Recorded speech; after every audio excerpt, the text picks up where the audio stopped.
Hi, I'm Terry Hunt. So I've been an Ipswich Town fan for more than 50 years. So I've seen some highs and some lows, and I also write the North Standard column in the East Anglian Daily Times and the Ipswich Star. As a little boy at primary school, cricket was my favourite sport, so I really wasn't interested in football or Ipswich Town, but my best mate Paul Scarf was a huge Ipswich Town fan and used to go to all the games with his dad, and he was always trying to persuade me to go, and eventually I did, and in April 1968 saw my very first game, and from that moment on I was well and truly hooked. First Town game was Ipswich versus QPR, April the 27th, 1968, 2-2 draw, and it was a really big game because both teams were going for promotion from the second division, and at the end of the season we were champions and they were second, so we were both promoted to the old first division.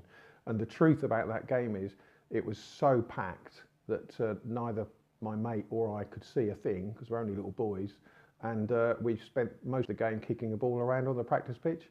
So I was at the game, but I don't remember anything about it. Favourite Town player is the Beat, Kevin Beattie. Sadly much missed. You know, I have to admit that I shed a tear when the news came through that we'd lost him. Why is he my favourite player? Simply because he was standout, the best Town player I've ever seen. One of the greatest players I've ever seen play football. Just so strong, so powerful. You know, he could leap 20 feet in the air. He had the hardest shot I've ever seen on any football. He was the fastest player I've ever seen. And later on in life, we got to know each other quite well, and I realised what a lovely guy he was. You know, a little bit chaotic, but a brilliant guy, and very, very sadly missed. And really hope that this statue campaign will raise the money it needs very quickly, and I'm sure it will. Has to be Mick Mills. You know, people will remember him from the glory days, but what maybe people won't remember is how young he was when he was made Town captain. 21, I think, 22 maybe, and in really difficult circumstances. Because Bill Baxter, who'd been Town captain for many years, was left the club in disgrace because of a dressing room fight with Bobby Robson, and Millsy got the job then when, you know, Ipswich were really struggling in the first division, and from then on, you know, he really took hold of the team. He was Robson's lieutenant on the pitch, and we went from strength to strength from then on. Well, it has to be Bobby Robson, doesn't it? Because I became a Town fan just before Robson took over, and when he came in, things weren't great. We were struggling against relegation from the old First Division, and you know, famously in 1971, so nearly 3 years after he took over, we were still struggling, and we all came to a League Cup game against Man United, and we were absolutely destroyed by George Best, and the crowd was shouting for Robson to be sacked, and Chairman John Cobbold actually apologised, gave him a longer contract, allowed him to sign Alan Hunter, and the rest is history. He made our dreams, our wildest dreams, come true, and we had a fantastic whole decade of European football, FA Cup, UEFA Cup. Just such a shame that we didn't get the league championship that we so richly deserved, but definitely Bobby Robson, what a great manager.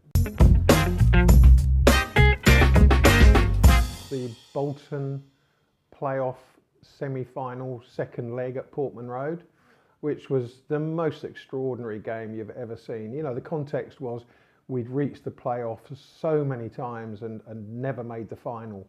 And it looked for all money like we were going to go out again because we kept going behind. And, you know, Jim Magilton, of all people, who very rarely scored goals, scored a fantastic hat-trick. There were 2 red cards. Martin Rooser scored the final goal, and then we knew we were at Wembley. And it was just the most incredible roller coaster of a game, and just the most exciting game I've ever seen at Portman Road. And in that context, it was just an extraordinary evening.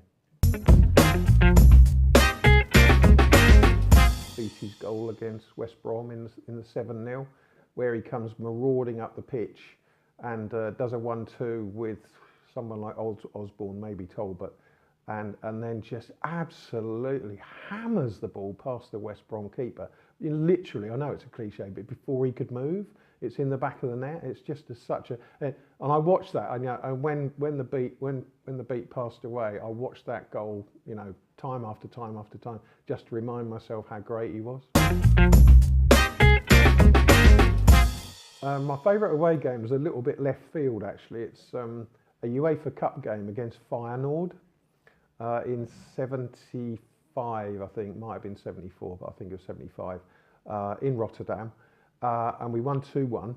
It was absolutely teeming down with rain, and we got absolutely drenched. But it was a great adventure for me because I was, 17, 18.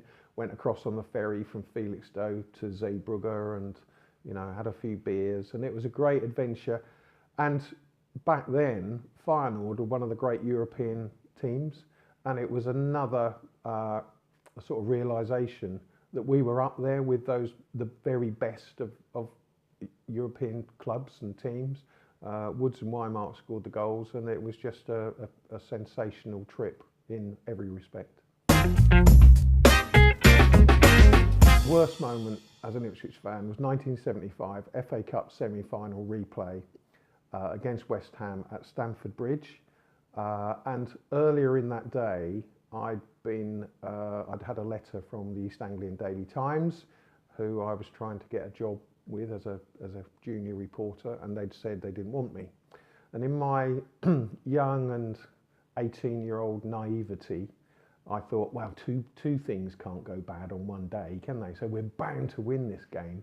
So I went up on the coach with my dad, and famously, we lost the game, and Brian Hamilton had 2 goals really controversially disallowed by the ref, Clive Thomas. And to this day, Brian will tell you, because Brian's still around and still working at the football club, I believe, he is still very, very upset about those 2 goals. And we just so richly deserved to go through to the final. And waiting for us in the final would have been Fulham, who were in the 2nd division. And, we lost, and we didn't deserve to lose. And it started snowing, and it was freezing cold, and we had a long journey home. So that was, I think, the most miserable day of my Ipswich Town supporting life. So I went to the 1978 Cup final, which was great. I went to the UEFA Cup final first leg in '81 at Portman Road. But my best memory is the playoff final in 2000. In '78 and '81, I was still quite young, and we had been a top club for the best part of 10 years. And in my youthful foolishness, I was taking things for granted. So I remember coming out of Wembley. Of course, I was delighted, like every other Town fan. But you kind of thought that this was how it was going to be. So you didn't really appreciate the magnitude of the achievement. So by the year 2000, a lot of water had gone under the bridge, and a lot of years had passed, and I was a little bit older and a little bit wiser.